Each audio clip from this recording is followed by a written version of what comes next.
Hello friends, welcome back to the channel Hindi text Shweta. Friends, आज हम मैथिली शरण गुप्त द्वारा रचित साकेत का नवम सर्ग पढ़ेंगे। साकेत राम कथा के साथ साथ उर्मिला पर केंद्रित काव्य है। साकेत में किसी एक पक्ष का विवरण नहीं बल्कि महाकाव्य के सभी लक्षण दिखाई देते हैं। इसका आकार बहुत बड़ा है। इसमें कथा लोक प्रख्यात है। यह घटना काव्य न होकर काव्य प्रधान है। इसमें मनोवैज्ञानिक विश्लेषण दिखाई देता है। इसमें कभी राम कथा तो कभी उर्मिला का वर्णन किया जाता है। चलिए अब हम इसकी व्याख्या की तरफ चलते हैं।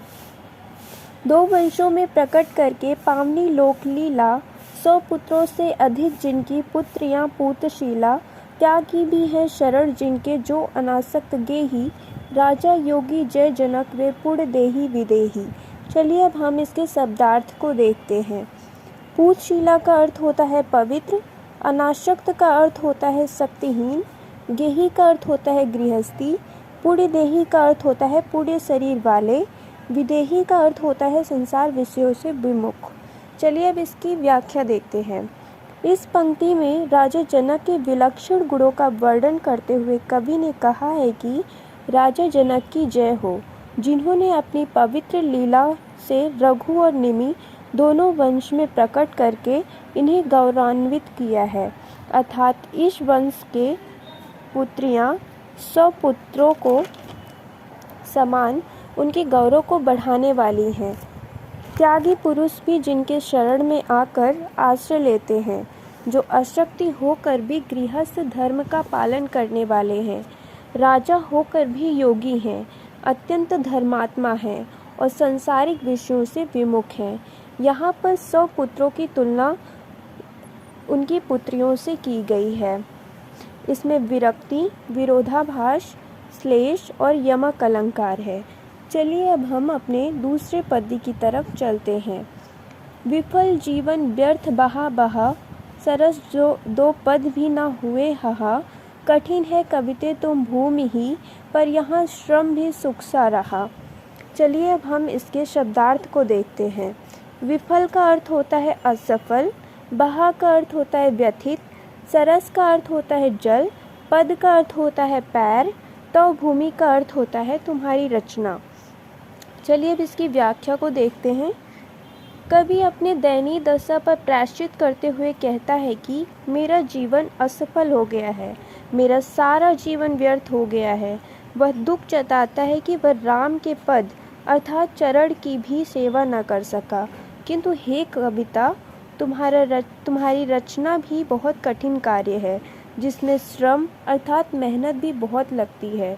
किंतु राम का मर्म कविता में आने से कविता और मेरा जीवन दोनों सुखमयी हो गया है।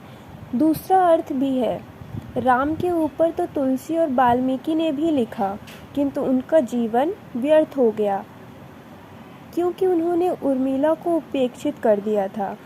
मुझ में इन दो कवि जैसा प्रतिभा तो नहीं है, किंतु मेरा जीवन सुखमयी रहा है। इसमें श्लेष अलंकार है। चलिए अब हम तीसरे पद्य की तरफ चलते हैं। करुणे क्यों रोती है उत्तर में और अधिक तू रोई, मेरी विभूति है जो उसको भवभूति क्यों कहे कोई।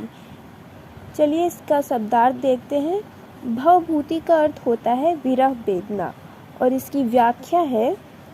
इन पंक्तियों में कवि विरह वेदना का वर्णन करते हुए कहते हैं कि हे दुख से भरी हुई उर्मिला, तुम क्यों रोती हो?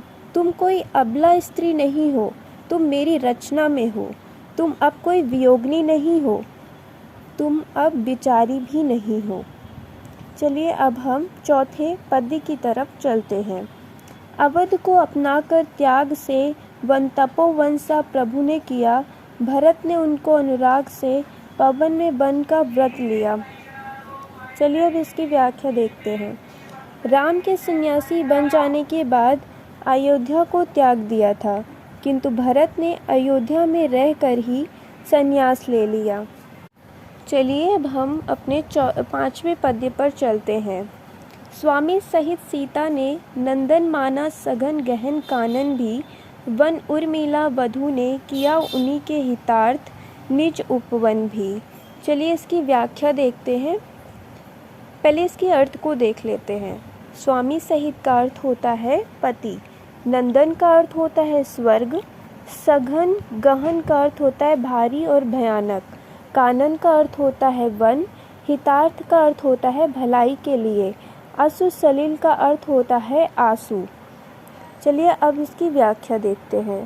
सीता ने अपने पति के साथ भारी और भयानक वन में भी अपने जीवन को सुखदायी माना था, किंतु उर्मिला ने दूसरों की भलाई के लिए अपने ही भवन को वन बना लिया था।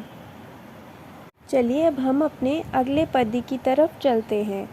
अपने अतुलित कुल में प्रकट हुआ था कलंक जो काला, वह उस कुल बाला में अश्रु सलिल से समस्त धो डाला। चलिए अब इसकी व्याख्या देखते हैं। अयोध्या के अद्वितीय कुल में कैकेयी के द्वारा जो राम पर काला कलंक लगा था, वह उस बाला अर्थात उर्मिला ने अपने आंसू रूपी जल से धो दिया था। इसमें उर्मिला की महिमा का वर्णन किया गया है। चलिए अब हम अपने अगले पद्य पर चलते हैं। भूल अवधि सुख प्रिय से कहीं जगती हुई अभी आओ, किंतु कभी सोती तो उड़ती व चौंक कर बोल कर जाओ। चलिए अब इसका अर्थ देखते हैं। इसमें कवि कहता है कि उर्मिला सोते हुए यह भूल जाती है कि वह अपने प्रियतम से अलग हो गई है। जब वह जागती है, उसे याद आता है तो वह उठकर चौंक जाती है। चलिए अब हम यहाँ पे ये व्याख्या ख़त्म करते हैं। आगे सेकंड पार्ट देखने के लिए लाइक करें, शेयर करें और सब्सक्राइब करें।